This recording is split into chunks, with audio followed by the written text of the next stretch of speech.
madalas na content ng vlogger na mula Davao de Oro, prank videos. Nariyang nagpapanggap siyang pulubi at saka manggugulat. O hindi kaya manggugood time.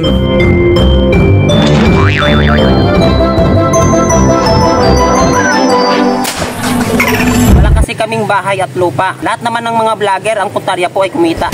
Kaya si Jonel naisipang gayahin ang napanood niyang prank video na merong million views. Pero dahil sa kanyang pagpaprank, ang bagsak niya, presinto! Anyari! Sa higpit ng kompetisyon sa pagitan ng mga vlogger ngayon, kahit ano, ginagawan nila ng prank. Kahit pa yung mga delikado. Hello mga tol, nandito na tayo sa tindahan na nagbibinta ng gasolina. Magpaprank tayo. Kunwari tayo na iinom tayo ng gasolina. Ito po. May nagtitinda kasi ng gasolina na 20 pesos lang po ang halaga. Tatanggalin lang natin to yung print na extra juice para gasolina talaga. Ganito kasi yung binibinta nila na tag 20 pesos. Ganito kalaki. Mari, lagay lang natin sa so ayan, tignan natin. Timing naman po, wala naman natira sa kanila. Ubos na po yung lahat, yung mga malalaki, yung mga 1 liter, ubos na po. Yung natira na lang po 20 pesos. Kaya pinaghandaan ko po, bumili ako ng extra juice. Tapos tinanggalan ko ng plastic para walang pangalan, para kunwari magkaparehas po.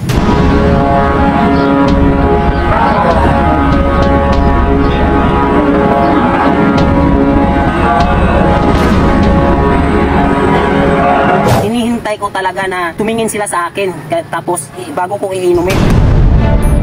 Hanggang ininom na nga ni Jonel ang kunwari gasolina. Nung tumingin na po yung nagbabantay ng tindahan sa akin, ininom ko na po. At umarting biglang nahilo, nang hina at napaupo. Si Jonel meron pang kasabwat. Pero ang prinang nila na gasoline boy na si Carlos, ay kuani, taganat ya Carlos ka. Tumakbo para humingi ng saklolo sa rescue team ng WAB. Ang mahirap po, nauwi kami sa kulungan. Hindi ko po talaga in-expect, ma'am, na darating yung ambulansya. Sumama lang naman ako sa kanya, ma'am, para kumita siya ulit. Talaga nakakadismaya. Hindi to biro na trabaho. Talaga nakaka-istorbo. Right after the incident, we filed a case sa fiscal for alarm and scandal doon sa dalawa.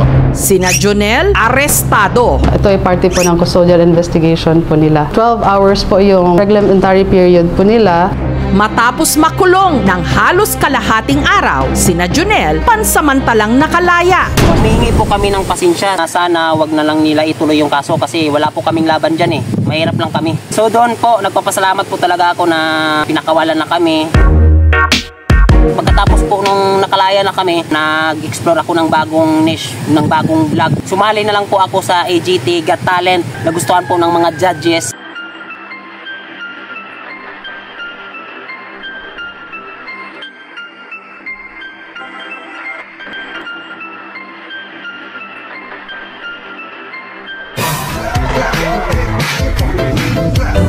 Lakas ng reaction nila, sobrang shock po talaga yung mga judges. Tapos yung pangalawa po ay lupit po na magic po ay nawala po ako na parang bula.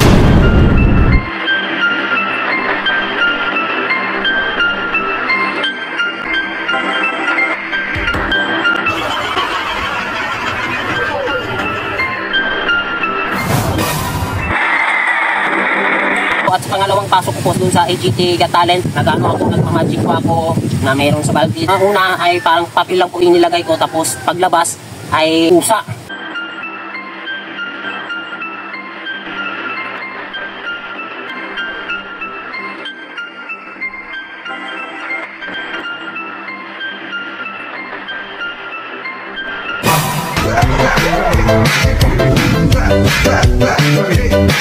Tapos sa pangalawa naman po, pumalpak po ako, grabing tawa naman nila.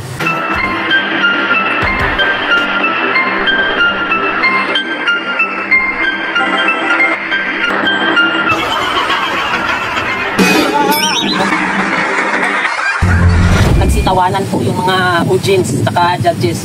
Yun po ang palpak na ano ko. Pero okay naman, nag-enjoy naman. Tapos doon naman po sa dalawa kong kapatid po na namamangha po sila dahil di nila alam na akala nila sira na ulo ko. Pero doon sila napapahanga na bigla akong nawala.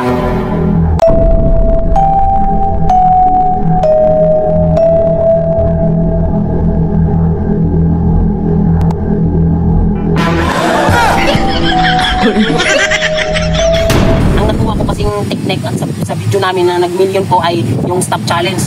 Yung kasama ko po yung pamangkin ko.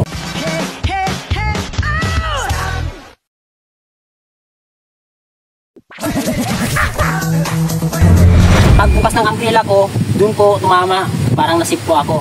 Dun, umilip sila. Maraming nag-like dun. Tapos dun naman po sa pamangkin kong lalaki, niyaya ko siya kasi meron akong na bagong isip na nakuha ko, parang mag-click ko ito. So niyaya ko yung kapatid ko, yung pamangkin kong lalaki, mag-vlog kami, tatlo po kami, mag-picture-picture. Tapos yung sa ending, parang pumalpak.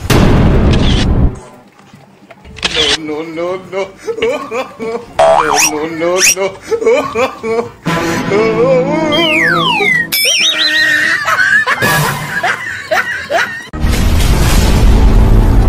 Ang video na panood nyo po ay parody lamang. Huwag nyo sanang seryosohin dahil ito po ay for vlogging and entertainment only.